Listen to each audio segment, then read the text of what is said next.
El planeta en el que vivimos, nuestro hogar, nuestra casa y la de muchísimas especies desde hace milenios, es un lugar único comparado con los otros planetas del sistema solar o de otros sistemas cercanos.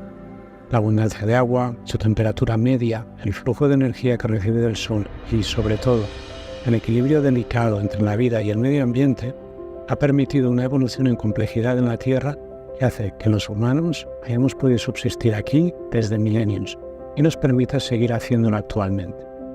Pero como sabemos, debido a la extracción sobre el medio ambiente y los ecosistemas, estamos alterando este equilibrio de lo que se conoce como sistema Tierra. Ese que incluye no solo el clima, sino la biosfera, los océanos, los sistemas de agua dulce y los casquetes polares y zonas heladas. Este cambio o perturbación de la situación estable que hemos tenido en los últimos millones de años nos lleva a circunstancias que ponen en riesgo no solo nuestra especie, los humanos, sino también a todo el resto de la biosfera. ¿Cómo podemos evaluar la gravedad de esta situación? ¿Podemos hacer un diagnóstico preciso de lo que le está pasando a la Tierra como hace un doctor ante un enfermo? Hay diversas metodologías que la ciencia utiliza para hacer este diagnóstico. Si como un doctor ante una enfermedad toma la temperatura corporal para ver qué le sucede a nuestro cuerpo, la ciencia mide, además de los cambios en la temperatura global del planeta, otras variables o parámetros para poder hacer esta evaluación y decirnos cuán enferma está la Tierra. Siguiendo la nanocirugía médica, sabemos que si pasamos ciertos umbrales o límites de temperatura, tendremos fiebre y nos empezaremos a encontrar mal, signo de que tenemos que ir al médico.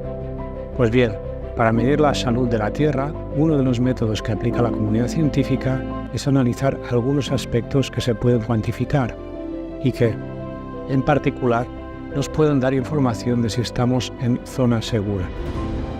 En la metodología llamada límites planetarios se consideran 8 aspectos cuantificables, de los que se han estimado umbrales, más allá de los cuales estaremos ya en zona de riesgo y, cuanto más nos alejemos de ellos, el peligro incrementa exponencialmente. Estos límites son cambio climático, acidificación del océano, el nivel de ozono estratosférico, ciclos y uso de agua dulce, cambios en los usos del suelo y el mar, integridad de la biosfera y contaminantes químicos.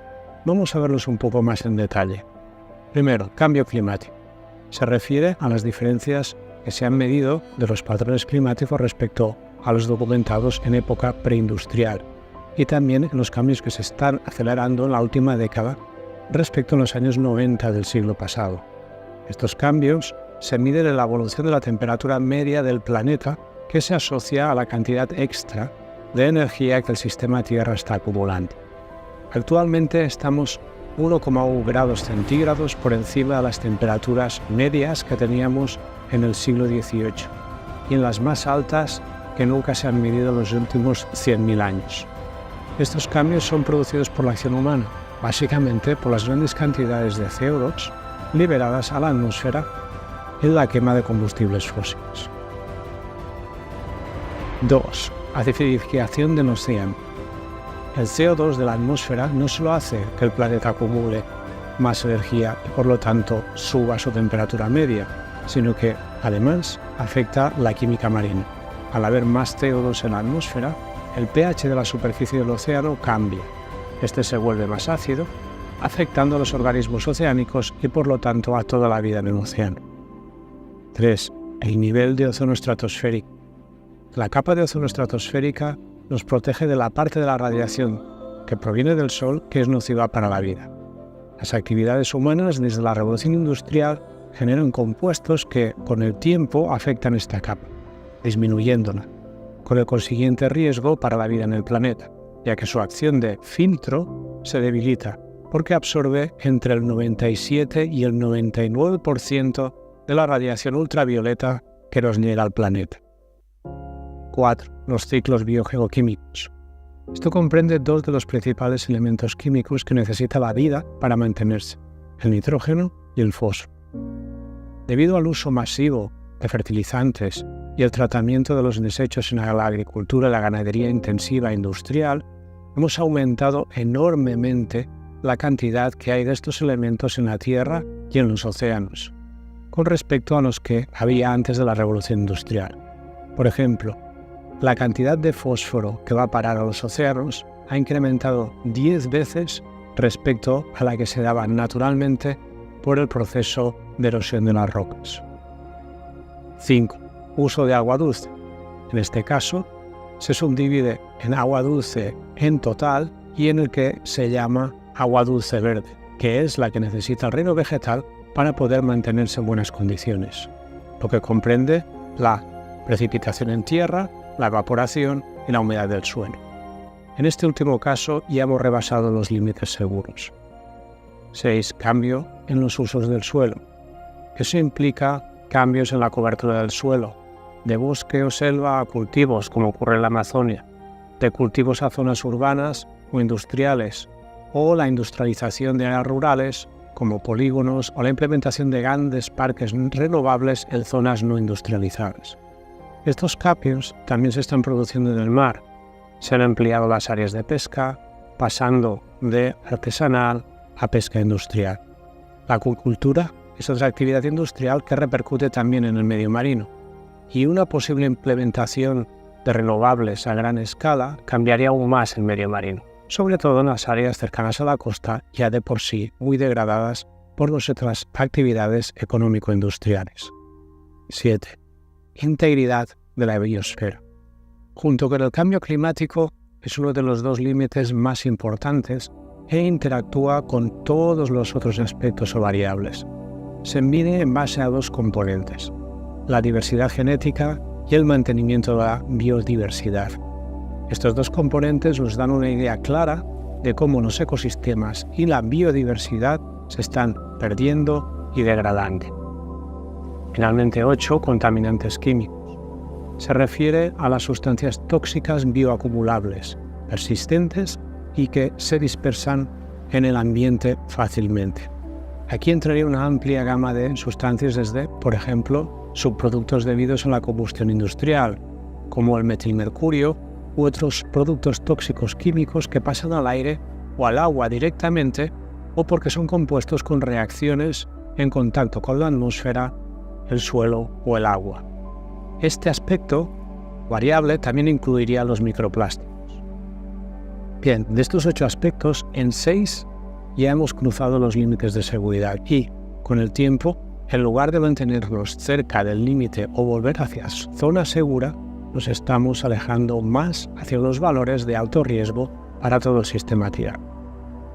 Algunos de los impactos más importantes a rebasar estos límites planetarios crean riesgos en la alimentación, provocando problemas de suministro de alimentos o seguridad alimentaria global, enfermedades como plagas en cosechas y epidemias, la necesidad de más energía y de recursos para mantener la producción de bienes básicos, como también infraestructuras. Una de las características que tiene el sistema Tierra cuando lo empujamos fuera de la zona segura en varios aspectos a la vez es que cada uno de estos límites planetarios interactúa con los demás.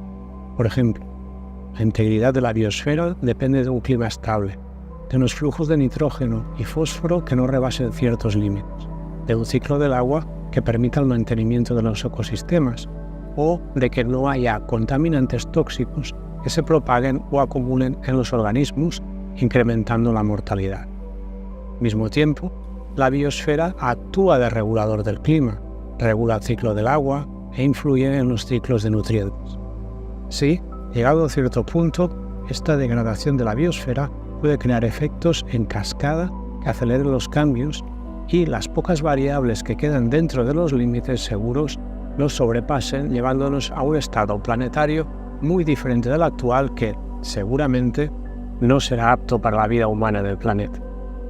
Teniendo todo esto en cuenta, ¿cómo se presenta el futuro? ¿Qué nos dice la ciencia de las posibilidades que tenemos ante esta situación tan complicada? El Panel Internacional de las Naciones Unidas sobre el Cambio Climático propone 5 escenarios de evolución teniendo en cuenta los diferentes grados de implementación de las políticas que sugiere la ciencia para adaptarlos y mitigar el cambio climático. La recomendación es muy clara. Estamos ya muy cerca de un punto de no retorno. Con los principales indicadores que hemos comentado anteriormente rebasando la zona segura, solo nos queda esta década para actuar y, aún así, estamos ya sufriendo y sufriremos en el futuro los efectos de lo que ya hemos hecho en el pasado. De los 5 escenarios principales que el año pasado y el anterior proponían la ONU, si seguimos las tendencias actuales, hay mucha probabilidad de que rebasemos los 1,5 grados centígrados de incremento de temperatura media planetaria en este siglo, con lo que estaremos ya rebasando la zona segura de temperaturas medias. Esto acentuará las tendencias actuales de riesgo en la seguridad alimentaria, incremento de plagas y enfermedades, aumento de la mortalidad, inundaciones, sequías, tormentas violentas, etc., que conllevarán a riesgos de incidentes en infraestructuras y, debido a la subida del nivel del mar, riesgo en infraestructuras y en las áreas costeras. Estas condiciones llevarán a un riesgo mayor de inestabilidad social en las áreas más afectadas, pero también, a nivel global, grandes movimientos migratorios, hambrunas y guerras. Por otro lado, la globalización requiere de un consumo creciente de recursos energéticos y materiales que implica seguir explotando e industrializando áreas que actualmente aún no lo están, con la consiguiente destrucción masiva de ecosistemas e incremento de la contaminación, que ya supone un riesgo para la salud con los plásticos, metales pesados, compuestos químicos tóxicos y otros.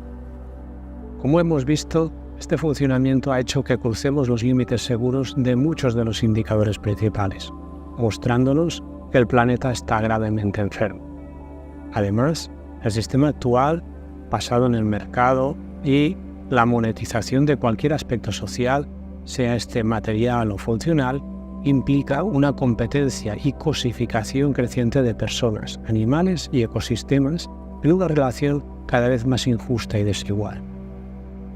Para evitar las peores consecuencias y, sobre todo, adaptarnos a las nuevas condiciones del futuro inmediato, necesitamos cambiar profundamente la manera que tenemos de funcionar tanto a nivel individual como colectivo.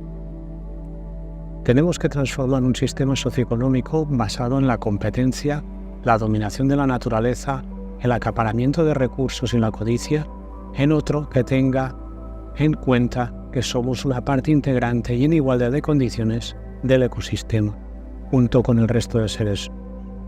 Tenemos que ir hacia una socioeconomía que no priorice al individuo consumidor como centro de la sociedad.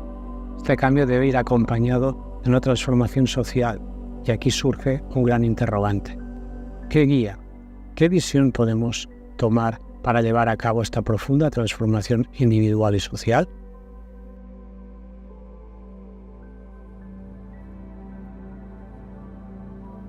El budismo nos puede ayudar a hacer frente al sufrimiento que produce y producirá esta emergencia planetaria, cambiando la perspectiva actual de cómo funcionamos a nivel individual y social. Esta nueva perspectiva podría apoyarse en 2 aspectos. El primero estaría relacionado con las 4 nobles verdades, ya que, como hemos visto, los escenarios futuros nos ponen ante situaciones que sacarán al norte global de nuestro sueño de bienestar basado en la huida, el autocentramiento y la distracción. Estamos hechizados por esta persecución actual de la felicidad siempre futura, siempre mejor, que hace que no se valore el presente porque el mañana siempre promete algo excelente y, para que sea así, tenemos que conseguir más: dinero, objetos, relaciones, posesiones, admiración, fama. El aspecto interesante de esta situación actual es que nos pone y nos pondrá cada vez más delante de un espejo. Este pretendido bienestar no era tal, ya que se basaba en la huida del presente, empobrecimiento de otros y en el abuso de otras personas y otras especies para mantener nuestro tren de vida.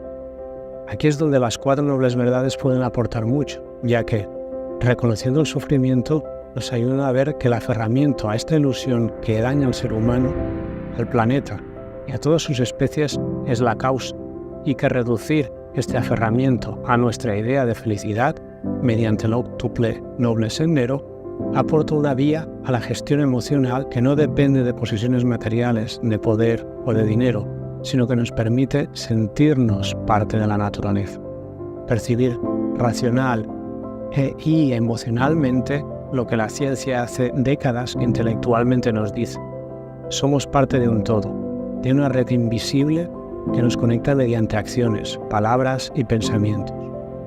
Desde esta perspectiva, podremos llegar a la realización de que el sufrimiento de otros es el nuestro, que tenemos que trabajar para reducirlo y que la alegría de otros también es la nuestra, que nuestro vivir sirva para ayudar a construir un futuro iluminado para todos los seres.